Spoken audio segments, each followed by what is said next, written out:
नकली तोते की कहानी। एक बार की बात है, एक घने जंगल में विशाल बरगद का पेड़ था। उस पेड़ पर बहुत सारे तोते रहा करते थे। वे सभी हमेशा इधर-उधर की बात करते रहते थे। उन्हीं में एक मिट्ठू नाम का तोता भी था। वह बहुत कम बोलता था और शांत रहना पसंद करता था। सब उसकी इस आदत का मजाक उड़ाया करते थे, लेकिन वह कभी भी किसी की बात का बुरा नहीं मानता था। एक दिन दो तोते आपस में बात कर रहे थे। पहला तोता बोला, मुझे एक बार बहुत अच्छा आम मिला था।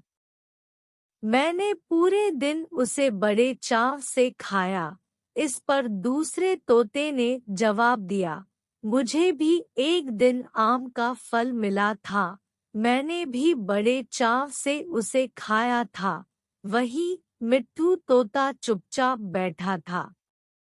तब तोतों के मुखिया ने उसे देखते हुए कहा, अरे हम तोतों का तो काम ही होता है बात करना, तुम क्यों चुप रहते हो? मुखिया ने आगे कहा, तुम तो मुझे असली तोते लगते ही नहीं, तुम नकली तोते हो। इस पर सभी तोते उसे नकली तोतानकली तोता कहकर बुलाने लगे, लेकिन मिट्ठू तोता फिर भी चुप था।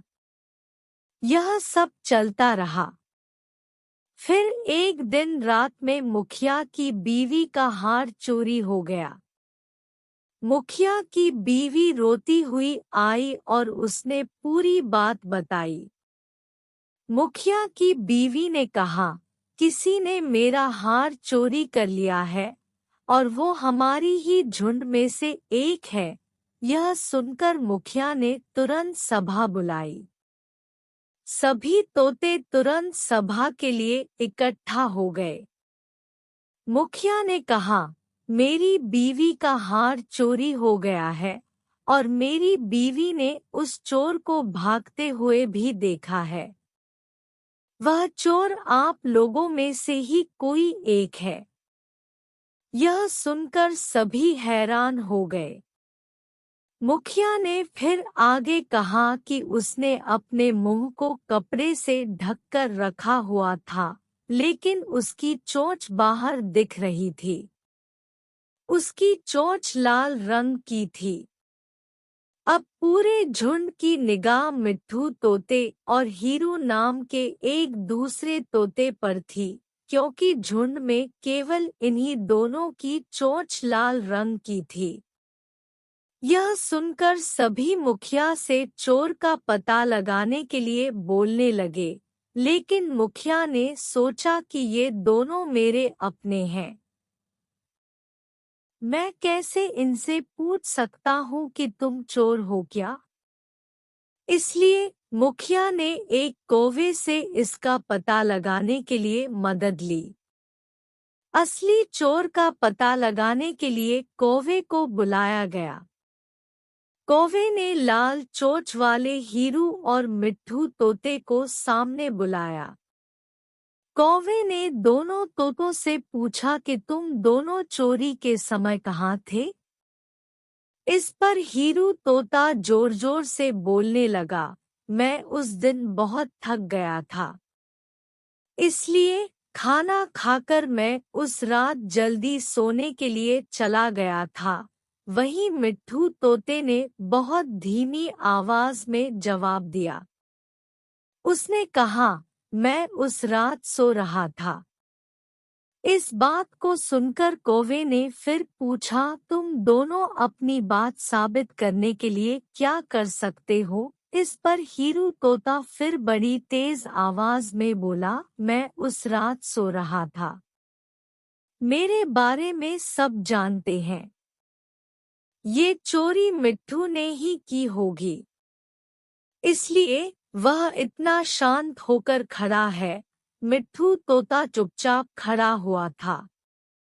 सभा में मौजूद सभी तोते चुपचाप यह सब देख रहे थे। मिट्ठू तोता फिर धीमी आवाज में बोला, मैंने यह चोरी नहीं की है। इस बात को सुनकर कौवा मुस्कुराकर बोला कि चोर का पता लग गया है। मुखिया के साथ साथ सब लोग हैरानी से कौवे की ओर देखने लगे।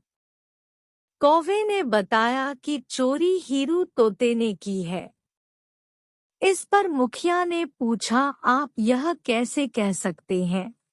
कौवे ने मुस्कुराकर कहा, हीरू तोता जोर जोर से बोलकर अपने झूठ को सच साबित करने में लगा था, जबकि मिट्ठू तोता जानता है कि वह सच बोल रहा है। इसलिए वो अपनी बात आराम से कह रहा था। कौवे ने आगे कहा, वैसे भी हीरू तोता बहुत बोलता है, उसकी बात पर भरोसा नहीं किया जा सकता है। इसके बाद हीरू ने अपना जुर्म कबूल कर लिया और सभी से माफी मांगी।